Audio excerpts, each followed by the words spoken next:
Saludos, mis amados hermanos, bienvenidos una vez más al Tribunal Cristiano, ya con este mallete que lleva muchos años con nosotros, aquí en mano para trabajar los asuntos pertinentes al día de hoy y manejar estos casos que son bien necesarios e importantes. Me acompaña el sacerdote licenciado Padre Carlos Pérez Toro y el líder de Provida, Carlos Sánchez. Saludos a ambos. Amén, saludos a todos los que nos están escuchando. Qué alegría poder estar de nuevo en el Tribunal Cristiano. Vamos a emitir juicios valorativos sobre tantas cosas que nos conciernen como país desde nuestra perspectiva creyente cristiana. Bueno, déjame acomodarme un poquito aquí. Ahora, la toga sacerdotal y judicial. Carlos, saludos. Amén. Dios les guarde. Y en Puerto Rico no hay momento que falte la noticia. Siempre hay algún revolú, algo pendiente, algo que no se da, alguna crítica, una exposición. Pero estamos aquí en victoria, que es lo más importante, porque sabemos que al final Dios triunfa. Amén. Bueno, el canal 58, el 348, a través de Liberty y Pura Palabra, los martes a las 7 de la noche sale el programa en vivo o al aire. Nosotros grabamos días antes y lo ponemos en las plataformas también. Nos puede seguir en Facebook como Tribunal Cristiano TV y también nos puede seguir en el canal de YouTube como Apóstol Ricky Rosado. Ahí tenemos todo. Recuerde también que ahora en el X como Apóstol Ricky, también lo subimos ahí y tenemos una red de líderes que nos unimos para hacer una serie de programas. Yo le digo gracias a Carlos Sánchez que a su vez lo pone en un montón de plataformas, lo sube, eso corre. Carlos, tú no tienes idea, la gente que nos ve y nos dice, lo vi por tal sitio, por tal lado. Y Carlos Sánchez es nuestro productor por muchos años, padre, de Sin Separación de Iglesia y Estado, porque Carlos lo graba, está con nosotros ahí grabando ese programa y ya por la mañana temprano eso empieza a correr por cada lugar. Antes de ir a la materia de juicio, queremos señalar que los talleres están tomando cada vez más fuerza y muy pronto estaremos añadiéndole a ese taller o haciendo otro o uno diverso. Carlos, va a haber que hacer uno diverso de libertad religiosa, pero el próximo taller le han llamado la Cumbre de Incorporación Eclesiástica. Es un licenciado Jeffrey, que es un especialista haciendo estos talleres. Vamos a estar en noviembre 15 en el Embassy Suite. Oye, Carlos, vas a estar a nivel internacional, a nivel de hotel, Padre Carlos, en el Embassy Suite. Vamos a estar ahí eso es en Carolina. Ya ustedes vieron la promo, no sé si me la pueden poner de nuevo. Mírelo ahí, eso va a ser de 1 a 4:30 de la tarde. Ahí están los costos. Ahí tiene la persona a quien tiene que llamar. Este es un poco más sofisticado, va a tener más jurisprudencia, va a tener más información legal. Sí, los pastores pueden ir, los administradores, pero también va a ir CPA, abogados, personas que están en las diferentes organizaciones sin fines de lucro que van a atender. Padre, hay que prepararse para ese con mucha información. Sí, está bien chévere, me gustó la promo, así que estamos, ahí viene Doki a participar del programa. Sí, importante. Así que la promoción va a ser excelente. Qué Muy bueno bien. que va a ser un gran taller. Así que tenemos ya que empezar a meterlo en las redes y a informar a la gente para que se puedan ir. Sí, ahora empezamos el Media Tour ahora en todos los medios como hicimos para el anterior y ya ellos lo están corriendo. Claro, eso tiene allí un formato como si fuera bajo las condiciones del Tribunal Supremo y además de eso va a tener meriendas y todo lo que pasa y la tecnología. Es una experiencia, va a ser una experiencia. El precio todavía sigue siendo muy módico. La gente que son profesionales y están en este tipo de industria saben que se pagan mucho más que eso. Nada, ahí nos unimos al licenciado Jeffrey Pérez, que tendrá una participación introductoria, un especialista en las leyes obreros patronales y consultor de mucha experiencia y catedrático de la Universidad Católica de Ponce. O sea que vamos bien vaqueados, Bueno, padre, antes de que entremos con materia a fuego con Carlos Sánchez, ya sabe que ese es el lanzallamas de nosotros, te pregunto, padre, ¿qué es lo que está pasando a nivel de la Iglesia Católica? Que estamos teniendo una serie, yo comencé a recibir en el X unos sacerdotes compartiendo unas experiencias que está pasando a nivel del Vaticano. Es que hacen unas reuniones el Santo Padre cada cierto tiempo con sus cardenales y discuten las doctrinas de la Iglesia. Lo que pasa es que uno de los modos de ayudar al Papa a ejercer su gobierno sobre la Iglesia a nivel universal es lo que se llaman los sínodos. Los sínodos son reuniones donde obispos, fundamentalmente, en este caso, se amplió para que hubiera obispos y sacerdotes y laicos y laicas con derecho al voto, ¿verdad? Porque los sínodos, los participantes tienen derecho al voto para discutir temas concretos. Por ejemplo, una vez se discutió el tema del sacerdocio, otra vez de la reconciliación, de la familia, etcétera. O sea, se discuten temas concretos para ayudar al Papa y se le da un documento que el Papa casi siempre utiliza para hacer lo que se conoce como una exhortación apostólica, que es un documento donde el Papa recoge las inquietudes que le han presentado en el sínodo, las recibe, las amplía y las encausa para hacer un documento a la Iglesia y, por decir así, proponer caminos pastorales, responder a inquietudes sociales o a inquietudes doctrinales que puedan haber en ese momento histórico. Y por lo tanto, por ejemplo, se hizo un sínodo de la Biblia y se sacó un documento hermosísimo donde se dijo el carácter y la importancia de la Biblia, de la importancia, se dieron unas sugerencias a las diócesis, etcétera. Por lo tanto, es una reunión que se hace cada cierto tiempo y se realiza en Roma. El Papa participa, escucha, cada uno de ellos habla y dice. Desde tu punto de vista, sacerdote acá en Venus Garden, Puerto Rico, ¿te sientes complacido con la discusión, cómo se está llevando? ¿Van a haber cambios? ¿Hacen falta cambios? Lo que pasa es que la discusión es sobre un tema específico que se llama la sinodalidad. Es decir, de qué modo nosotros concebimos la estructura de la Iglesia. Si es una estructura, por decirlo así, tipo conciliar, donde todos caminamos juntos y aportamos, aunque unos tienen autoridad, es un poco la idea del concilio de Jerusalén. ¿Se acuerdan el concilio que aparece en los Hechos de los Apóstoles, donde la Iglesia tenía una crisis que iba a ser con los que no eran de tradición judía, que no eran judíos, cómo se les iba a incorporar y se tenían que pasar por el filtro, ¿verdad?, de las leyes y la cultura judía para poder acceder a la gracia. Eso es un planteamiento fundamental para la Iglesia. Y por lo tanto, dice los Hechos de los Apóstoles, se reunieron los apóstoles junto con los discípulos y tomaron una serie de determinaciones donde todo el mundo aportó. Desde Pedro, ¿verdad?, que la concepción nuestra católica tiene una función que como cabeza, por decir así, Pedro y los apóstoles y todo el mundo dio su idea y al final se tomó una determinación. No hace falta ser judío, realizar ninguna obra para acceder a la gracia. Fue más o menos el planteamiento fundamental. Pero ustedes imagínense esa idea, cómo nosotros la aplicamos a nivel histórico, ¿verdad? En este momento histórico, en la que todos, mujeres y hombres, sacerdotes y obispos, todo el mundo, una idea de iglesia distinta. Por lo tanto, la reunión tiene esa finalidad. Pero el Papa quiso que además en esta reunión se tuviera en cuenta, ¿verdad?, de cómo integrar aquellos que podríamos decir que están en las periferias de nuestras iglesias. Los divorciados vueltos a casar, según la concepción católica, ¿verdad? El matrimonio es indisoluble y estas personas se vuelven a casar. ¿Cómo se les va a integrar?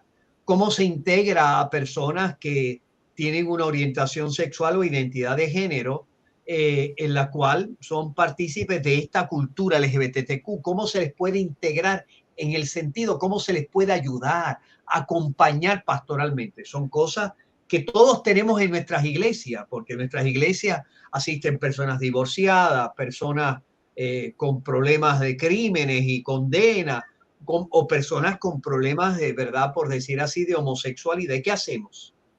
¿Cómo los integramos? Evidentemente, proclamándole la verdad, pero ¿cómo les acompañamos, verdad? Hasta que ellos vivan esa experiencia de conversión. Pues todo eso va a ser parte de lo que es.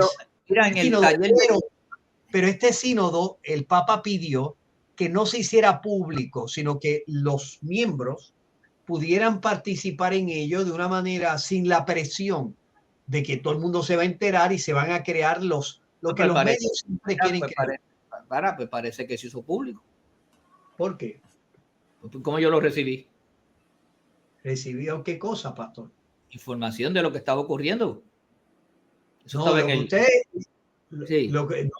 La información es confidencial. Lo que antes del sínodo, hubo una serie de cardenales que le hicieron unas preguntas que se titulan dubia, porque dubia en inglés son preguntas. Y entonces eso es otra cosa, es paralelo al sínodo, porque ellos le presentaron una serie de inquietudes que el Papa respondió con criterio pastoral. O sea, ¿cómo integramos a gente que va a nuestras iglesias pero que no viven la conversión, ¿verdad? Podemos orar por ello. Sin duda, el camino es la verdad, o es el único camino. Le podemos acompañar con cariño, sin negar la verdad. O sea, oramos para que puedan llegar a mantener siempre la visión lo más balanceada de la palabra de Dios, sin apartarnos de ese amor de Jesucristo. Amén. Que está en nuestros corazones.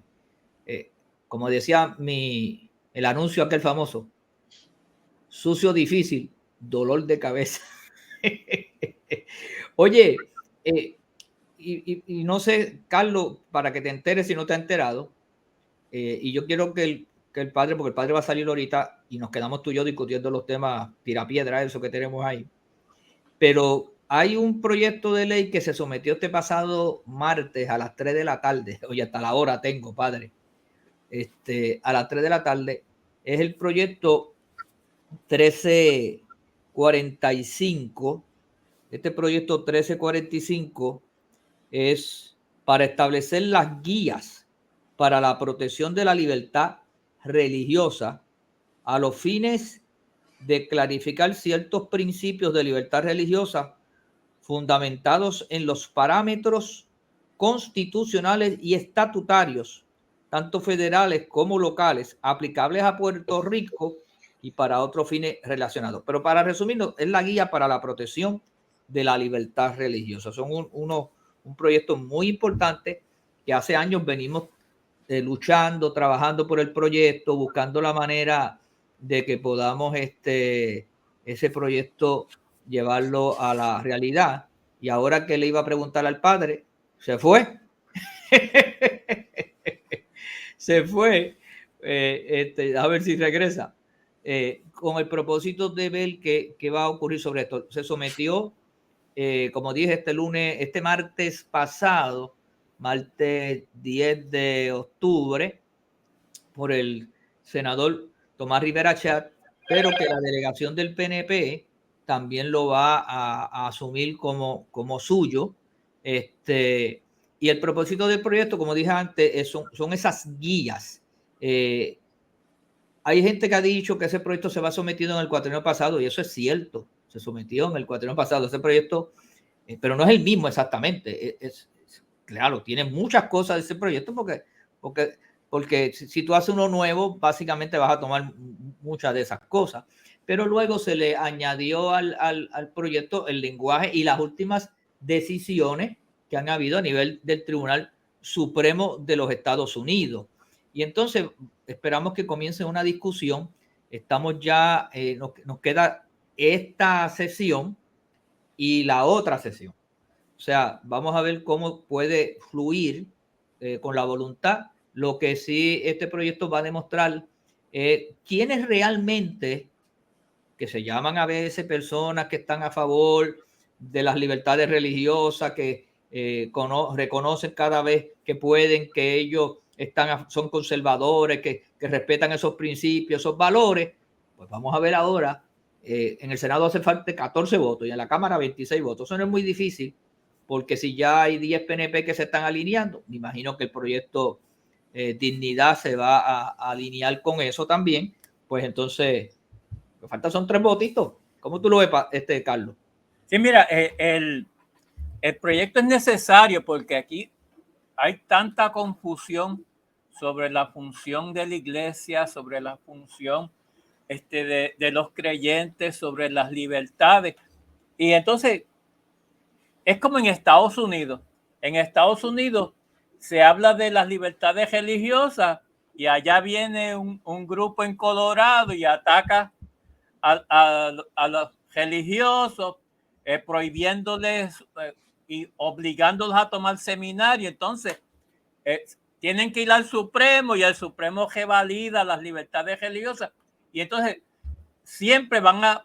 el enemigo de la fe cristiana va a buscar siempre formas de atacar nuestros valores, nuestras filosofías, nuestras mentalidades. Y hay que ir siempre aclarándole a los diferentes sectores. Aquí hay sectores que si tú los dejas, te eliminan la iglesia, la fe cristiana, los valores. Mira, Carlos, de un plumazo. Añadiéndole a eso que tú has dicho, y gracias por traer ese pensamiento, ahora mismo aquí hay un caso que lo está llevando a cabo Pacheco y los abogados en defensa de algunos profesionales de la salud, médicos, psicólogos, psiquiatras, que le están obligando dentro de la educación continua a tomar un curso de sensibilidad y lenguaje inclusivo. Y estas personas que su especialidad son bien diversas y que han hecho un juramento de atender a todo el mundo igual y con el respeto que se merece, han objetado y han llevado el caso. De hecho, el caso ya subió al Supremo. Está en el Supremo. Y han llevado ese caso porque ellos entienden que se le infringe su libertad religiosa. Porque dentro de su concepto religioso, número uno, ellos tratan a todo el mundo con la misma respeto, equidad, pero no quieren entrar en eso de lenguaje, que la misma Real Academia Española ha dicho que es un disparate, básicamente lo que ha dicho la Real Academia Española, y que tú no puedes caer en ese error científico, porque eso no es ciencia, es una ideología. Entonces, cuando tú estás tratando a un paciente, tú necesitas saber toda la información que tú puedas tener del paciente y que no te llamen engaño. ¿Dónde vienen después las demandas y todo ese tipo de cosas? Y ahora mismo, si esta ley existiera, aclarando esas guías, estos médicos no tuvieran que haber llevado este caso porque ya tendrían una protección adicional que estar yendo al Supremo o a las Cortes a invocar el derecho que les protege a ellos para que se les reconozca. Si ya hay una ley que refuerza esto, si hay una ley que aclara, ¿ves? Una guía que va a aclarar todo esto, pues entonces fácilmente eso no pasa de primera porque tan pronto se le enseña al Departamento de Salud, que es el que está llevando el caso, que el Departamento de Salud, en una reunión que yo sí en esa estuve presente, dijeron que estaban de acuerdo en que eso no debe ser compulsorio y que deben hacerse los cursos basados en las especialidades de los médicos. Sí, pero esto lo estuvo diciendo el doctor Mellado, que entendía que no era necesario esos cursos hasta que Pedro Julio dijo, no, hay que imponer esas enseñanzas a estos profesionales porque muchas veces van hombres vestidos de mujer y ellos quieren insistir en que son hombres y el tratamiento que les dan es tratamiento para hombres porque tú no le vas a hablar a una mujer hecha y derecha sobre su próstata. Tú tienes que hablarle, aunque se perciba como un hombre, tienes que hablarle con los problemas de la mujer, los problemas uterinos, los problemas físicos, mentales, psicológicos. Pero él estuvo lo más bien hasta que Pedro Julio le dijo que no. Y al otro día, aquí las reuniones con el secretario de Salud, aquí no son fáciles. Y al otro día Pedro Julio tuvo su reunión y ya por la tarde Carlos Mellado estaba diciendo no, los médicos en su educación continuada tienen que coger estos cursos. ¿Qué beneficia la relación médico-paciente, que tú estés con el vocabulario ese de él, ella, él, qué sé yo, que se enreda uno, y yo digo que por lo menos la Real Academia Española de que brega con el idioma, hasta el momento no ha cedido, pero quién sabe dentro de 10 o 15 años estén presionando para que se hable así. ¿Sabe qué? Mira, aquí hay que hacer legislación porque las leyes educan. pues esa ley es importante. Padre, Carlos y yo hemos hecho de tripa corazón explicando esto, porque de momento pensamos que te habías ido con el Señor, porque no te veíamos. Y fue que Luma te llevó. Sí, bueno, yo no sé si es Luma o si fue que el perro tocó algo aquí y se me fue la luz. Tuve que bregar con el asunto. A veces Donkey toca donde no tiene que tocar. Sí, yo parece, porque yo lo vi cerca por ahí, te vi doblándote y ¡pum! Nada, te estaba haciendo la pregunta y Carlos y yo le hemos manejado. Estaba escuchándolo. Sí. Estaba escuchando desde el punto de vista de nosotros, pero claro, ¿por qué es importante esta ley 1345? Mira, pastor, uno de los problemas que nosotros tenemos en Puerto Rico es que la gente no conoce cuál es el alcance de la libertad religiosa y los derechos que implica en lugares como un hospital, en el contexto laboral, entre partes privadas. O sea, la gente no conoce el alcance. Lamentablemente, ese desconocimiento lleva a que se atropelle la libertad religiosa en algo tan concreto como, por ejemplo, que se le prohíba a un sacerdote ir a ver a un creyente católico que reclama en el ejercicio de su libertad religiosa, que en un hospital, que reclama al hospital que el sacerdote le realice los sacramentos, le ore, o que un creyente protestante pide que su pastor vaya y visite. Lamentablemente, durante la pandemia se apagó la libertad religiosa y se atropelló ese derecho fundamental. No dejaban a nadie entrar, a nadie. A nadie. O por ejemplo, que no se conozca que la ley de derechos civiles de 1964, que es la ley contra el discrimen, por ejemplo, en el contexto laboral, dice que un patrono tiene que producir un espacio razonable para que un creyente que quiere, por ejemplo, en domingo dedicarlo a las cosas del Señor, se le pueda buscar ese acomodo razonable siguiendo unos parámetros. Eso no lo sabe la gente. Y por ejemplo, que en el contexto escolar, la gente no sabe que las escuelas públicas no son lugares libres de religión, como por ejemplo son lugares libres de droga. Pues la gente a veces piensa, en la escuela pública no se puede decir nada de religión. No, el Tribunal Supremo dice que entre otras cosas, se puede enseñar el influjo que la religión ha tenido en las instituciones democráticas y culturales de nuestro país. Por eso es que en el Capitolio se pueden hacer ciertos eventos, considerando que para todos por igual, como está la capilla allí, que es una capilla donde todo el mundo puede ir. Por ejemplo, pastor, la gente no conoce de los disparates que yo he escuchado y algunos vienen de sectores de la izquierda liberal, como puede ser el Partido Independentista o los otros, así lo reflejaron en sus plataformas de gobierno, Victoria Ciudadana y el Partido Independentista. Ellos no entienden la libertad religiosa y entienden que lo único que hay es la separación de iglesia y Estado, que concede en un contexto privado e íntimo cierto espacio de libertad, que es más bien cosas de pensamiento o de cultos encerrados, pero para ello la sociedad tiene que promover, el gobierno, la secularización, como se hace en Francia. No. Te pregunto. En nuestro Estado de Derecho, termino con esto, en nuestro Estado de Derecho, usted se puede imaginar, en el año de 1953, el Tribunal Supremo de los Estados Unidos dijo lo siguiente: nuestras instituciones democráticas presuponen la existencia de Dios. Imagínense. O sea, nosotros tenemos esta concepción de gobierno y democracia porque tenemos una concepción religiosa. Imagínate, preservar ese valor de la libertad religiosa es preservar el entendimiento de nuestras instituciones democráticas. Por eso este proyecto es fundamental. Yo no me cansaré de decirlo al sector creyente. Pero te pregunto, esta ley o este proyecto de convertirse en ley como está, ¿discrimina o afecta los servicios que se presta por el gobierno o por la empresa privada a cualquier ciudadano? No, al contrario, por eso era importante esta ley.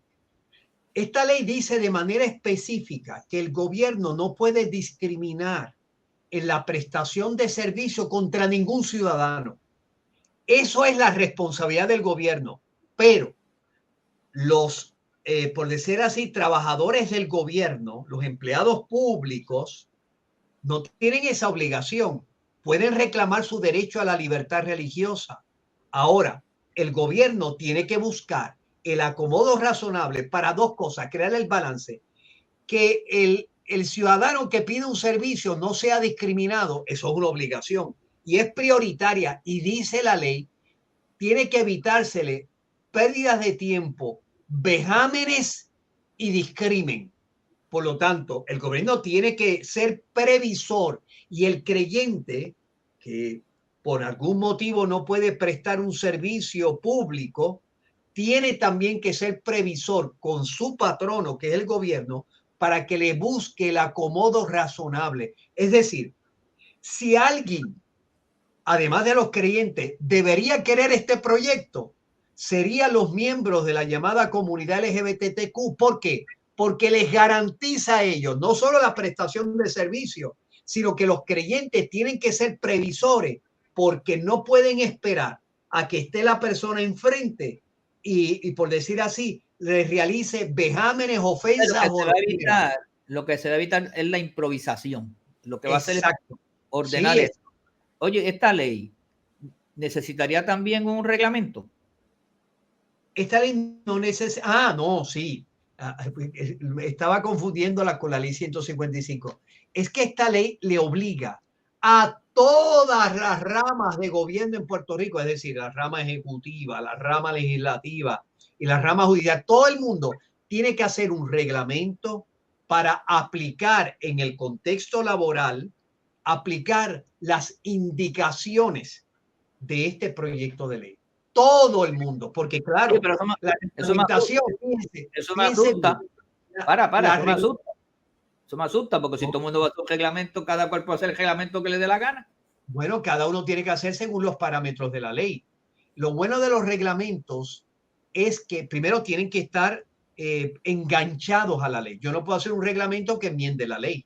Tiene que ser conforme a la ley. Y lo segundo, lo bueno de los reglamentos es que hace tomar a la agencia pública, a los tribunales, a la legislatura, hace tomar, entender el alcance de la ley que ellos tienen que aplicar. Pero sí la ley podría hacer una guía básica de cómo debe ser ese reglamento. Bueno, sí, pues claro, la ley te dice, y en este caso, en esta ley, desciende a detalles. O sea, esta es una ley que no es general. O sea, por decir así, ambigua, de manera general, una entelequia bizantina. No, Dios. Carlos, una entelequia bizantina. Una entelequia bizantina. Los otros días era una entelequia abstracta, pero ahora es bizantina. Bizantina quiere decir llena de colores y de cosas abstractas. No, esto va a ser, esto es bien concreto y por lo tanto los reglamentos tendrán que ajustarse a la ley porque si no serían inconstitucionales. Y evidentemente nadie quiere hacer un reglamento para que se lo declaren inconstitucional, como es obvio. Bueno, pues te pregunto, ¿te vas o te quedas? Ah, no, yo me quedo y ahorita me voy. Está bien, pues le voy a hacer a Carlos una pregunta. Ya volveré a soñar mi querer y a soñar otra vez en mi mismo San Juan. ¿Qué fue lo que pasó en una escuela en Patilla, en una actividad donde hubo un conversatorio de temas literarios auspiciado por el Tribunal Supremo de Puerto Rico? y que lo protagonizó, entiendo yo, es lo que yo he oído, lo protagonizó la presidenta del Tribunal Supremo de Puerto Rico, la honorable Maite Oronoz. Es algo que parece que ya se ha hecho 2 o 3 veces y esta vez haciéndose. 3 años, y creo que esta escuela ganó un premio y por eso fueron allí. Sí, y presentaron al ganador del año pasado de este certamen literario, lo presentaron porque él era de esa escuela. Pero la presidenta del Tribunal Supremo no perdió el tiempo para promover la ideología de género. No perdió el tiempo y le preguntó a los estudiantes que qué ellos pensaban del homosexualismo, de tener atracción hacia la persona del mismo sexo. Y ella dijo que lo recogió los periódicos, de que ella dijo que ella era lesbiana y sorprendió a todo el mundo. Y le preguntó a los estudiantes que ellos pensaban sobre eso. Y allí pues los estudiantes pegaron a decir que son gente humana, que son gente buena, que tienen unos valores, unos conocimientos que el pueblo de Puerto Rico muchas veces los maltrata. Y dijo, pues mira, de eso se trata este certamen literario. Esto fue en la escuela Guillermo Heifcolt de Montessori del pueblo de Patilla. Y yo decía, es que la verdad que esta gente no pierden una oportunidad para promover sus agendas. Mira, yo recuerdo. ¿Dónde? Espera un momentito, Carlos, te voy a preguntar de manera concreta de lo que has dicho. ¿Qué periódico recoge las expresiones de la presidenta del Tribunal Supremo? Porque tú nos has dicho que el periódico Metro recoge las aseveraciones de la secretaria. Y es interesante que una de las cosas que yo decía es que esta gente empujan su agenda. ¿Sabes? Si hubiese sido un pastor que va a una escuela y comienza a hablar de las bendiciones de Dios, pues le forman una garata, mucha gente. Otros escucharán. Se lo hicieron a Héctor the Father, que llamado Héctor the Father. Esa es buena, esa es buena. Cuando fue a Arecibo, a una escuela. Aceptado. Cuando fue a una escuela a dar testimonio de su experiencia, muchachos, hasta los tribunales fueron. El secretario empezó a una temblequera. Los periódicos a atacar lo que era un testimonio noble, ¿entiendes? De una conversión y de lo que significaba la religión para su vida personal y lo que pudiera significar para ellos. Oye, esto parece la ley del embudo.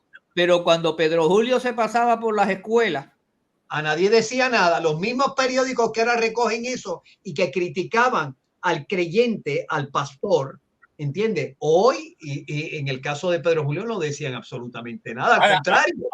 Aún en el caso de Pedro Julio, ya él dejó de ir a las escuelas después que le rompió la cara a su novio, que salió en todos los medios de comunicación en Puerto Rico de que por poco coge la cárcel y le echaron 5 años en probatoria porque el muchacho no quería seguir con el pleito.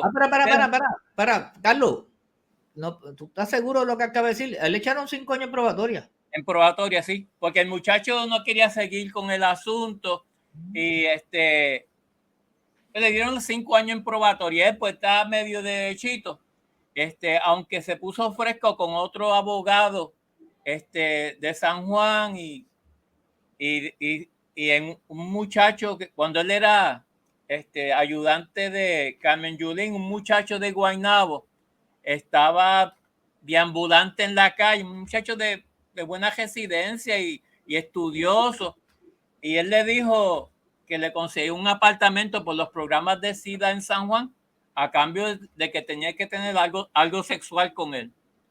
Y después de la probatoria, pues no, y como nosotros pues de vez en cuando se lo recordamos y tenemos los visuales puestos en la página de carlospr.com para que la gente no se le olvide.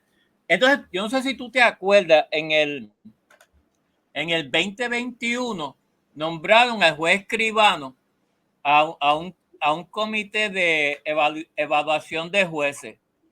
Lo nombró Pierluisi y había un grupo de abogados y ella no tenía problema con los demás abogados y esos jueces que nombraron, pero tuvo un problema con el pastor escribano que decía que él era homofóbico, que él era antimujer, que imponía su religión, que él hacía uso de su puesto para promover religión y convicciones. Yo me acuerdo que ella decía que, de hecho, déjame intervenir en algo.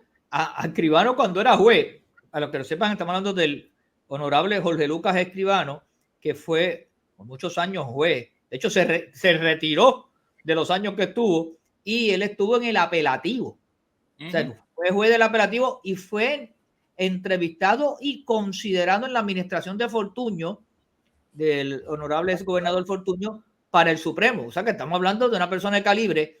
Y ahora tú estás trayendo el argumento y el señalamiento de que la juez presidente se opuso porque él tenía una creencia religiosa, pero sin embargo, ella también tiene su ideología y va a estos planteles, como señala el periódico Metro, y como su señoría está trayendo la observación, para promover una conducta que ese es su derecho y puede ser su estilo de vida, pero no me la tiene que imponer a mis hijos, por decir hijos, porque eran niños de ¿qué edad? Eran de noveno grado hasta noveno grado. Después había otro segmento para los estudiantes de escuela superior y otro segmento para los estudiantes universitarios. Y quería, así que hay que estar pendiente. Yo sé que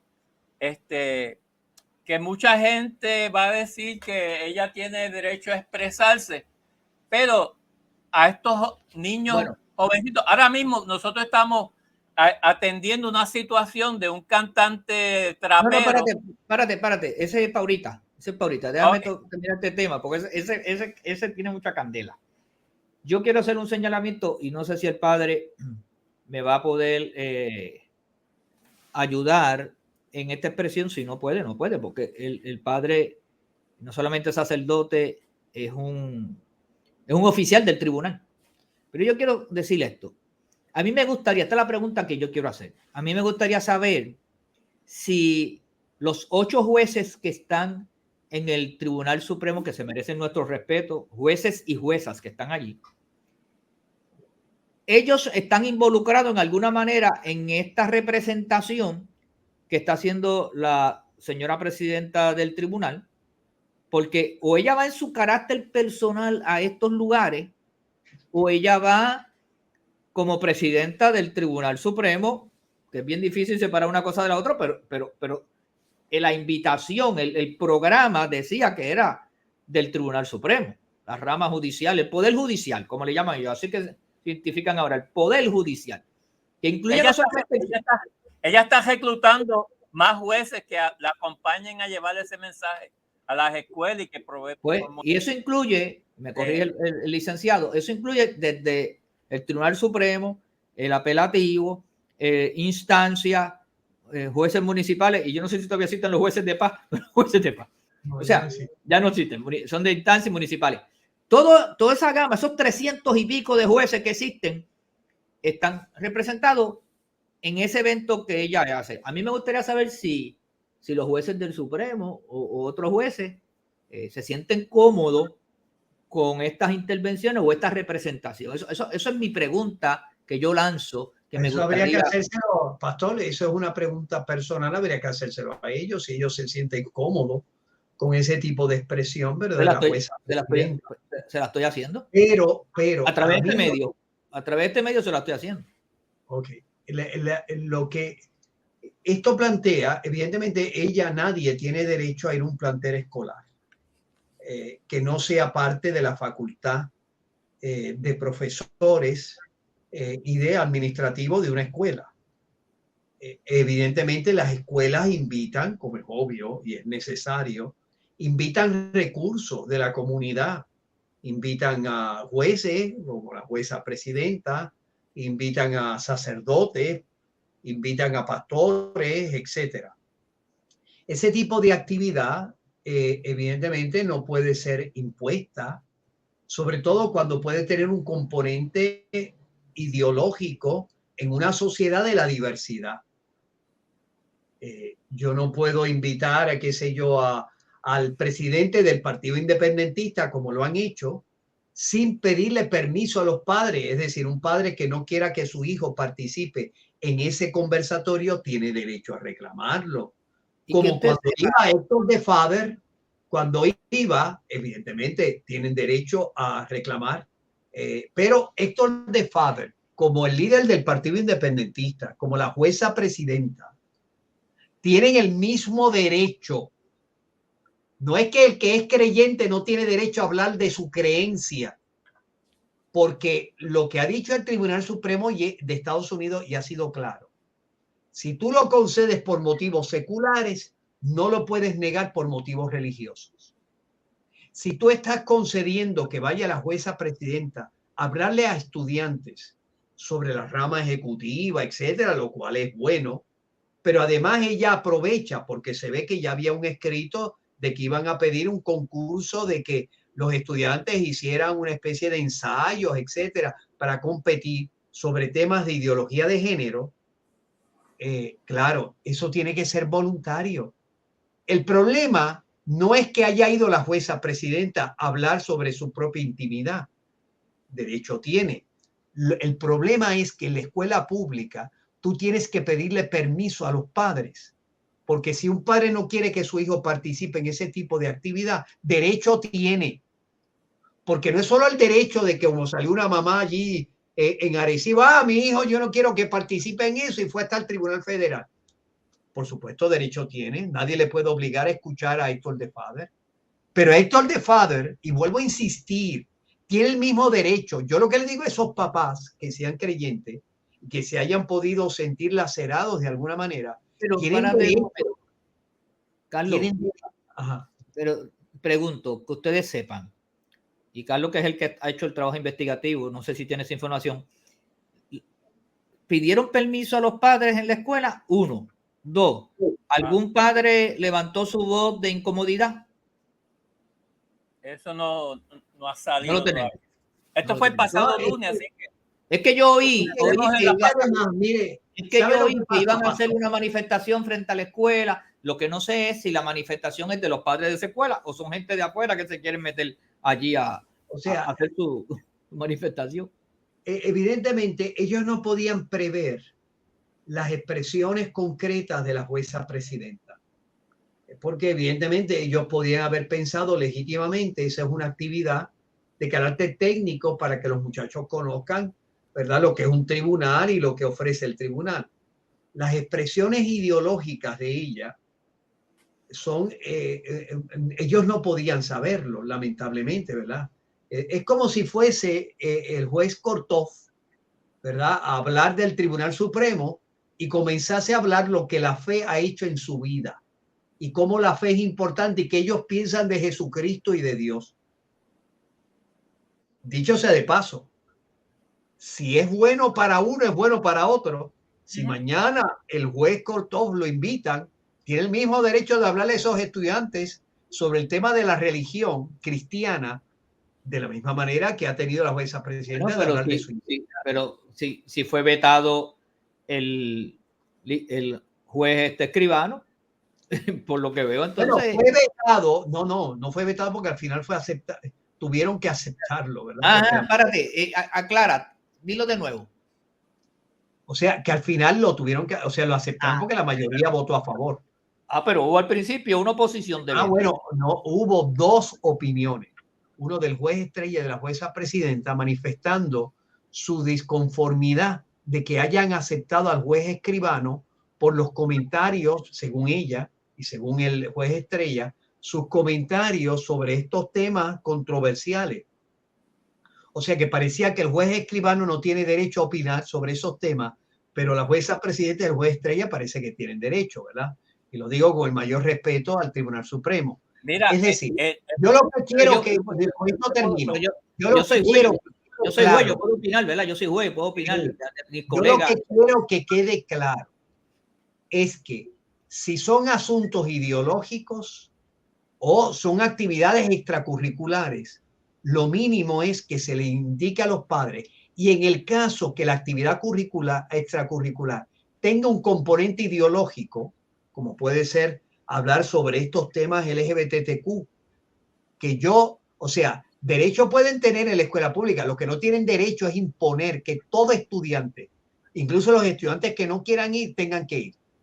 Porque así, lo que es bueno para uno es bueno para otro. Y lo van si le están negando, yo que exhorto a los sacerdotes de la zona y a los pastores de la zona que reclamen, derecho tienen, como actividad curricular, de ir a hablar de su experiencia de fe y de lo que ellos piensan sobre todos estos asuntos que se están debatiendo socialmente. Tienen el mismo derecho, no se lo puede negar. Sí, a veces la iglesia es buena quejándose. Y cuando digo la iglesia, nosotros los feligreses, pero no somos proactivos en ejecutar.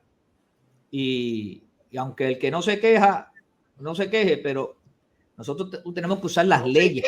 No se queja. Tenemos que usar las leyes que tenemos y tenemos que enforzar la cosa. La ley hay que enforzarla en muchos momentos. Ahora se da cuenta por qué es necesaria una ley de libertad religiosa. Para que los creyentes sepan que uno de los derechos que tienen a su haber es simple. Es lo que dice el Tribunal Supremo, el principio de neutralidad. Si tú concedes algo o tú prohíbes algo por motivos seculares.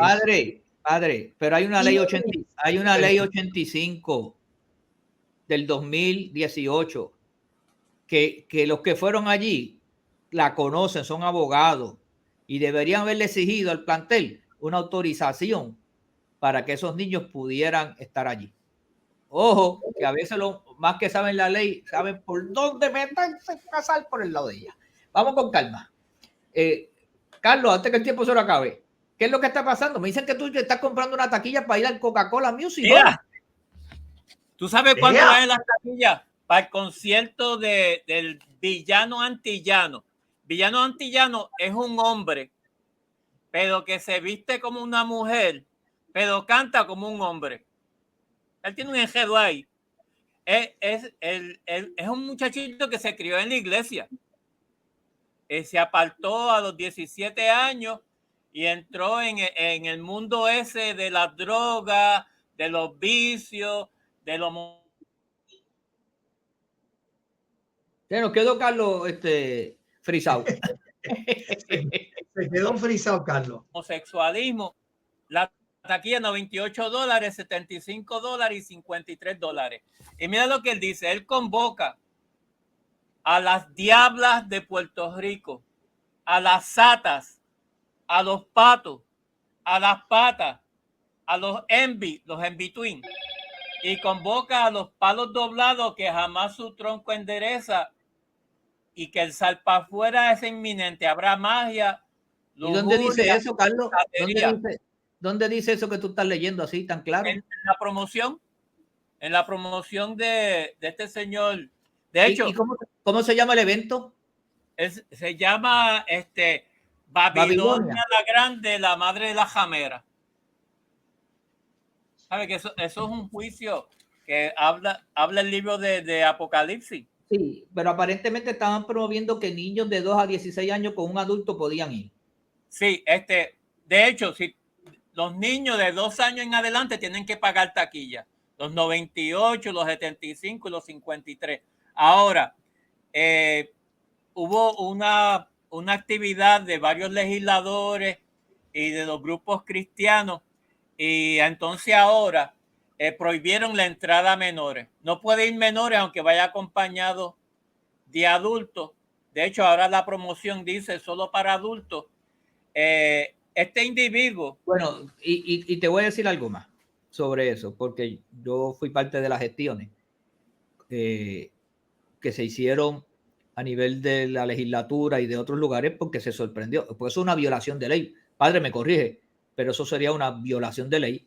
Y entonces Claro que sí. el Departamento de Familia se expresó ya. Por eso lo digo, porque se expresó el Departamento de Familia, se le hizo una consulta al Departamento de Familia y a la Policía de Puerto Rico sobre la ley. Y ellos dijeron que sí, que hacer eso de esa manera sería ilegal. Lo que pasa es que no, hasta que no se cometa el delito, no se puede la censura previa, pero sí va a haber personal del Departamento de la Familia y personal de la policía verificando que se cumpla con la ley, y si alguien la viola, pues lo van a detener para que conteste preguntas. Así, lo interesante de esto es ¿Qué ha dicho Coca-Cola Music Hall? Porque una cosa, déjame aclarar algo, porque algunas personas comenzaron, a veces tenemos personas nuestras con la mejor intención, pero disparan de la baqueta, no se asesoran, no corroboran información y comienzan a decir una serie de cosas que sorprenden. La gente piensa que el Coca-Cola Music Hall, que eso es, que el gobierno puede ir allí, porque el gobierno intervenir y cancelar el evento. Eso es una empresa privada. Claro, el edificio, todo aquello que hay allí es del gobierno. Es del gobierno, pero el gobierno pues ya dispuso de eso. ¿Perdón? El gobierno le alquila por 30 años la facilidad. Un contrato y ya ahí entran otros permisos y cosas y todo lo demás. Pero, o sea, no es tan fácil como el gobierno decir, mira, llamar por teléfono, mira, no puede dar la actividad. No es así tan fácil. Eso tiene que violarse la ley o hacer algo más, ¿verdad? Que no cumplan. Te pregunto, si tú sabes o el padre, Coca-Cola Music Hall, que claro, que lo que hace es que alquila el venue. Tiquetera, creo que es tiquetera, ¿verdad? Sí. Vende los boletos y tiene una política de boletos. O sea, son varias entidades que están ahí. Hay un productor que es antillano, ¿verdad? Sí. Entiendo yo. De hecho, el productor del antillano se llama Bisra. Okay. Y él es argentino. Es el mismo que le produjo la canción esta a esta muchacha Shakira. Esta última canción que habla en contra del marido, en contra del Piqué. De Piqué. Contra Piqué. De Piqué. El que hizo esa canción es el productor de este señor villano antillano. ¿Y qué han dicho ellos? ¿Han dicho algo sobre esto? Sí, ellos respaldaban al artista y respaldaban la actividad, pero ante la presión de los diferentes sectores decidieron prohibir la entrada a menores de edad y es solo para adultos. Okay. Bueno. Que de hecho, él lo que hace es promover el uso de las drogas, promover el asunto de las hormonas. Imagínate que su mentor es Bad Bunny. Que Bad Bunny lo introdujo al mundo del espectáculo y de hecho en el concierto fresco de Bad Bunny él era uno de los cantantes allí. Mire, yo quiero leerles para que sepan que la ley y ahora se llama Family First, se prohíbe la entrada y permanencia de menores en espectáculos públicos de adultos. O sea que eso es parte de lo... Yo pienso que como quiera va a haber gente que se va a jugar la maroma porque no leen nada ni buscan nada y llegarán allí. Hay que tener prevención allí. Me gustaría inclusive que hasta ANSCA se involucrara como una medida de prevención para esos jóvenes, porque ANSCA tiene unos programas para la droga y el alcohol y eso.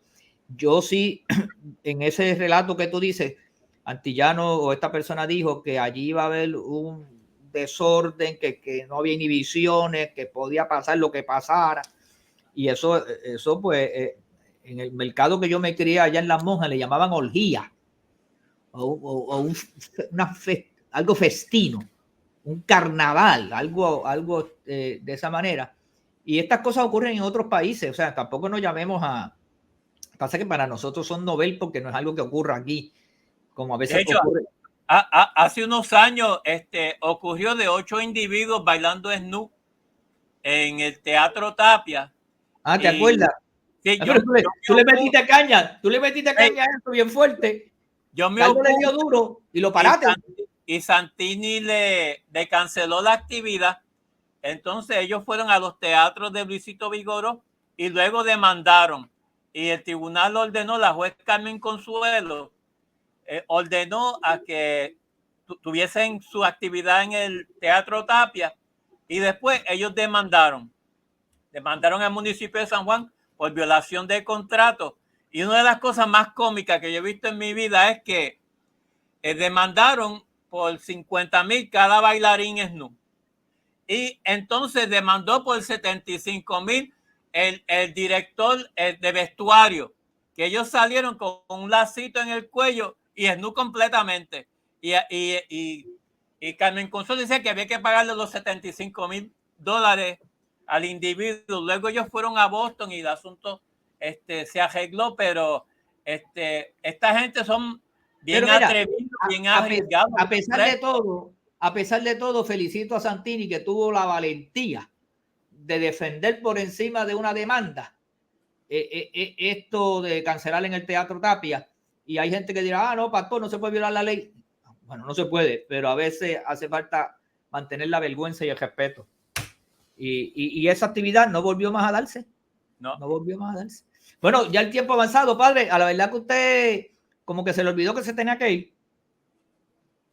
Pero es que una conversación con gente tan buena, pues uno no quiere perderse las cosas buenas que uno aprende con ustedes. Y sobre todo porque el público que tenemos, para que escuchen y puedan conocer todas las inquietudes que debemos tener como creyentes en esta sociedad nuestra.